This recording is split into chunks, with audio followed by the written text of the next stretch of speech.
Halu-halu, mga kamare. Mamaya pa nga yung pasok namin ng asawa ko 4:00, kaya sabi ko sa kanya, pumunta muna kami sa mall.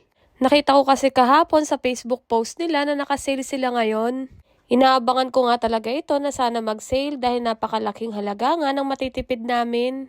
Huling araw na nga ng sale ngayon at pinilit ko talaga yung asawa ko na pumunta. Department store nga ito kaya lahat ng nandito brand new. Halos dito ko nga lahat nabili yung mga damit ni Hopia. Dito ko nga din nabili yung mga sapatos at mga damit nila Hari at Aki. Umpisa nga nung naging nanay na ako, halos lahat ng binibili ko mga gamit na ng anak ko.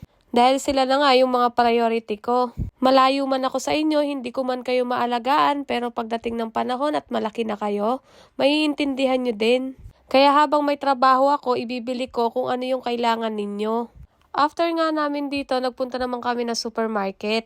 Sabi ko nga sa inyo, basta naka-sale dun ako. Halos lahat nga ng paninda dito frozen. At sa supermarket mo lang mabibili. Never pa nga ako nakapunta dito sa wet market, meron ba? Kaya lahat ng kailangan namin kahit gulay pa yan, frozen. Isa sa dahilan kung bakit malaki ang cost of living.